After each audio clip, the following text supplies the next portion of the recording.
The Trump administration claims the U.S. now has the most secure border in its history, yet the Department of Homeland Security is asking Congress for $45.6 billion to build hundreds more miles of southern border wall. This contradiction has sparked sharp questions even from Senate Republicans, who are wrestling with the price tag amid rising concerns about the national debt. DHS Secretary Kristi Noem testified before the Senate Homeland Security Committee, emphasizing that while security has improved, vulnerabilities remain. She argued that targeted fencing and upgraded technology are needed to cover the gaps, but her department's request has raised eyebrows due to its massive scale. President Donald Trump's push for a more fortified southern border continues to face stiff resistance in the Senate. Republicans hold only a narrow majority, and some GOP senators are openly questioning why DHS needs so much money if illegal crossings have plummeted. The House version of the tax and spending bill carrying this funding request is projected to add $3.8 trillion to the national debt over the next decade. That has made fiscal hawks like Sen. Ron Johnson, R. Wisconsin, particularly uneasy. During the hearing, Johnson calculated that at $14 million per mile, DHS's request could build more than 3,000 miles of fence, even though the U.S. Mexico border is only 1,950 miles long and already has roughly 700 miles of fencing. "I'm asking you and the department to sharpen your pencil on that wall request," Johnson said bluntly to Noem. "It's more than you need." Noem countered, estimating the cost at closer to $12 million per mile, though that still left senators puzzled over the sheer size of the $45.6 billion request. Committee Chairman Rand Paul, R. Kentucky, joined the skepticism. Even if DHS wanted to wall off another 1,000 miles, which would be difficult, given the rugged mountains in parts of the border, it would only cost around $12 billion, not nearly $46 billion. "We're off here by a factor of 3 or 4, Paul said pointedly. "We can't just throw another $30 billion out there and say, things cost a lot." Despite the tough questioning, Noem stood firm on the need for additional funding, arguing that gaps in surveillance, broken cameras, and unpatrolled stretches put the nation at risk. She described a border where 1 in 3 surveillance cameras are inoperable, and some remote areas remain effectively invisible to Border Patrol agents. "The truth is, there are portions of this border where we still don't know what happens there," Noem told senators.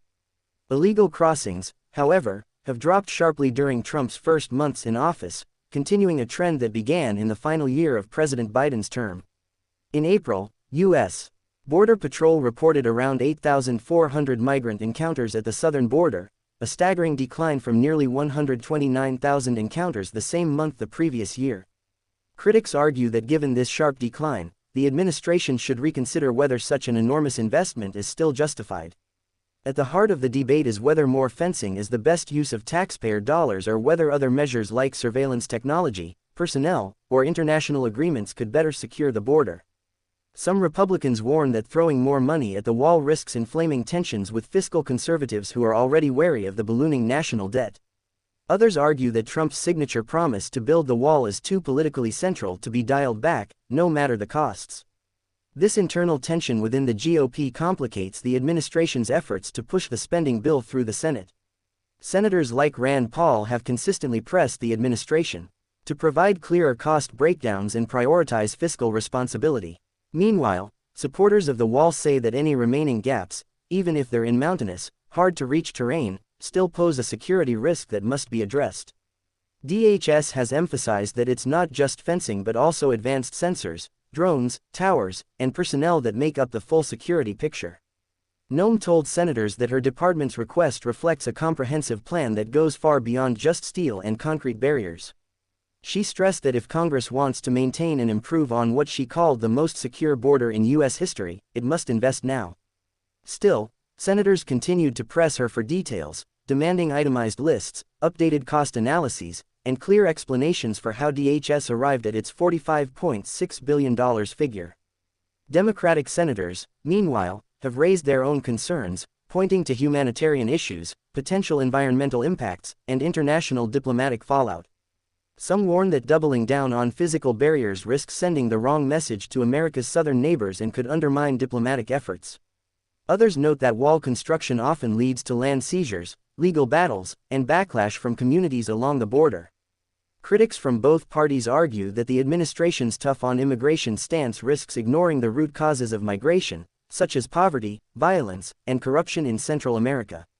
Rather than focusing solely on barriers, they argue, the U.S. should invest in foreign aid, economic development, and international partnerships. Meanwhile, Trump's core supporters continue to demand the wall's completion, viewing it as a fulfillment of one of his central campaign promises. Conservative media outlets have amplified calls for DHS to press ahead aggressively, despite the Senate's skepticism. The debate has also exposed fractures within the Republican Party, as deficit hawks clash with hardline immigration enforcers. As the Senate debates the spending bill, it remains unclear whether the administration will ultimately secure the full $45.6 billion or be forced to trim back its request.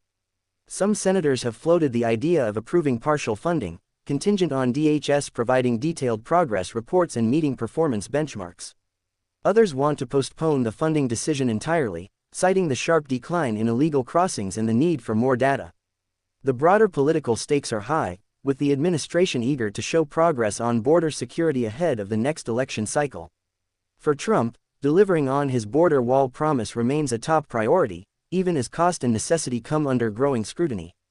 How this debate plays out could reshape the administration's immigration agenda and influence the balance of power in Washington heading into the next election year. It's a high-stakes political battle, with billions of dollars, national security, and presidential credibility on the line.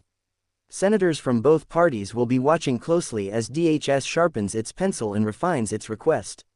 In the end, the question may not be whether the border is secure, but how much more Americans are willing to pay to keep it that